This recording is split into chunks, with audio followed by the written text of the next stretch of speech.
Where and how do you get spare parts, accessories, replacement parts or upgrades for your knitting machine?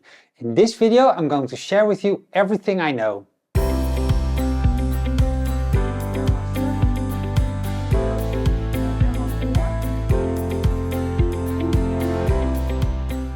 Hello and welcome to my channel. My name is Bas and in this video I'm going to share with you several options for getting replacement parts, spare parts, add-ons or upgrades for your knitting machine.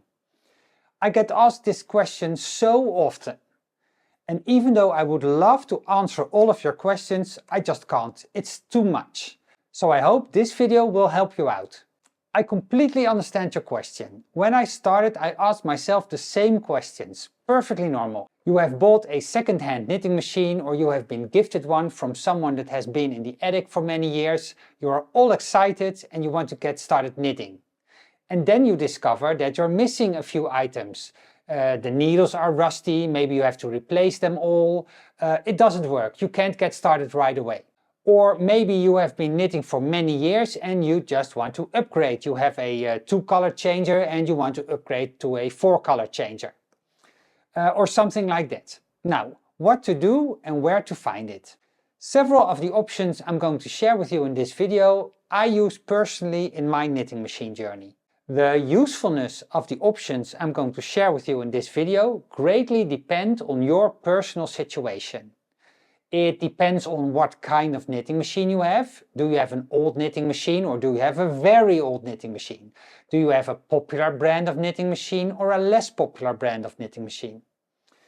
It also depends on your budget, how much you have to spend and how much things cost where you live.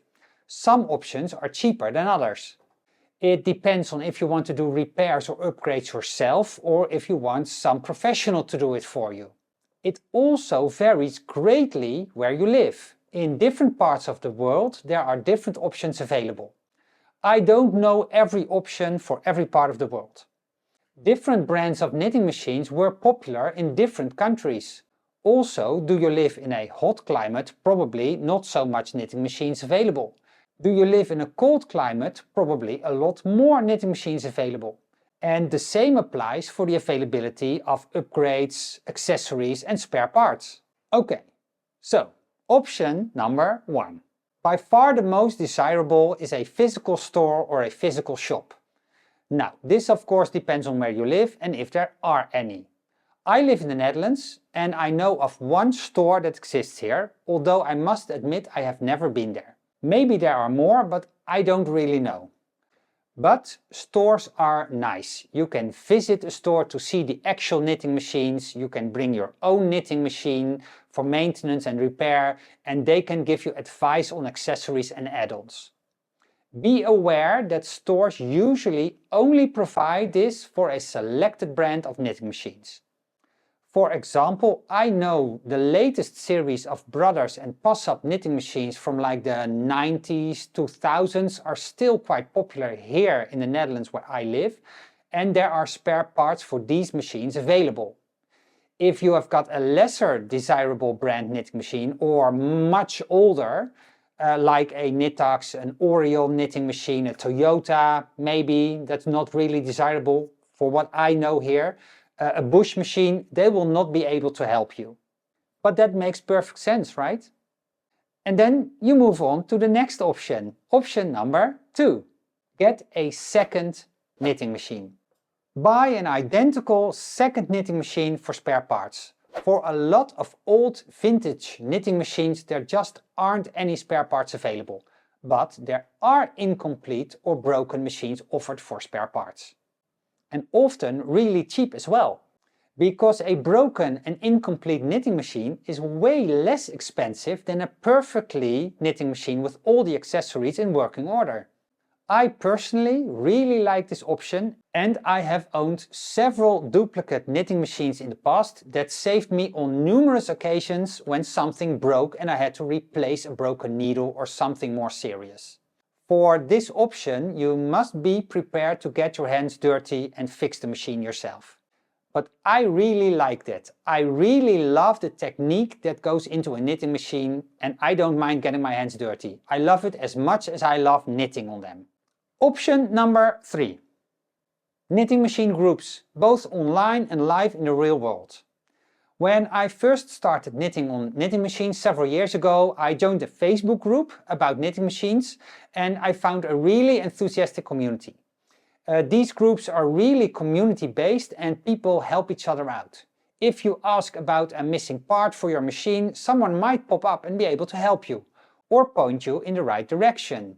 There are also knitting machine groups in real life. And although I don't know any in my area, I do know they exist. So try to find one near you. The knitting machine community is really great. Be sure to take part and also give something back to the community. Next option, number 4. Websites like eBay or Marketplace for second-hand items, or websites like Chinese AliExpress, for example, for new items. There are a lot of second-hand websites online where people sell their knitting machines and also sell spare parts and accessories. Be sure to check out the sites that are used most in your country. That's also something that's different for each country. Also on sites like the Chinese AliExpress you can find newly manufactured knitting machine parts, but remember that you get what you pay for. I have had good and I've had bad experiences online. Fun story, the second knitting machine I ever bought was a Brother punch card knitting machine and I drove a long way to get it. I was really happy when I loaded it into the car, but at home on further inspection it was full of rusty needles. I had to replace all of them. It was a terrible and a very expensive mistake. I was unexperienced and I have learned my lesson. I really learned that lesson. Option number 5. Make it yourself. Be creative. For example, by getting stuff at the hardware store or by 3D printing. Maybe you are missing a table clamp for your machine and you can find another table clamp that's just a little different at the hardware store. But also the increasing popularity and affordability of 3D printing is doing wonders for the knitting machine community. There are several generally known 3D printing websites like MakerWorld, Printables, Thingiverse. There are more where people offer their designs, often for free. You can find and download a lot of accessories and replacement parts there. I personally own a basic 3D printing machine and I have had numerous times a 3D printed part came to my rescue. I have printed this really handy tool holder,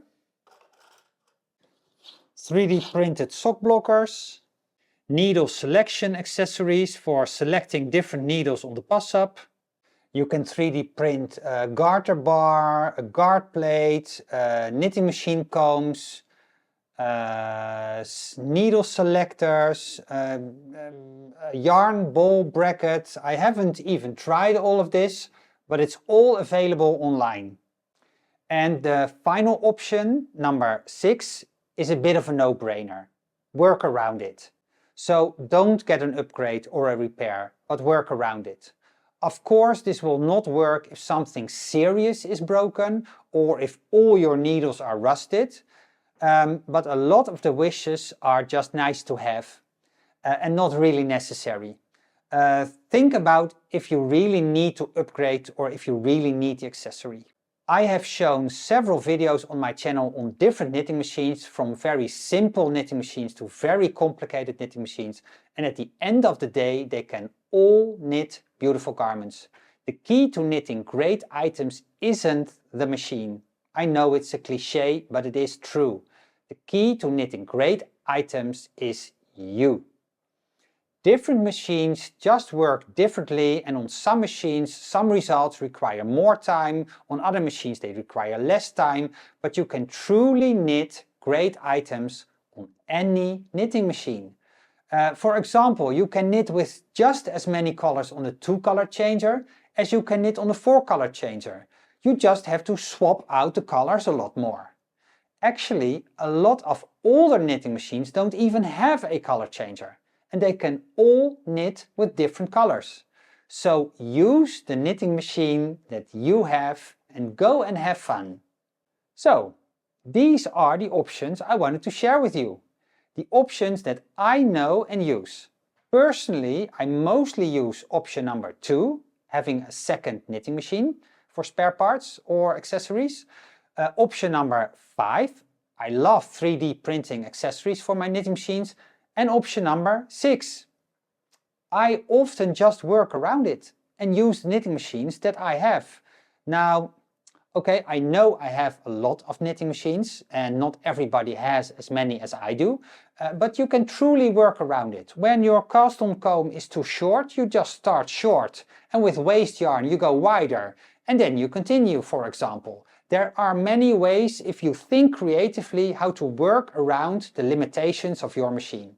So think about it and use the options that suit your personal needs, budget and situation.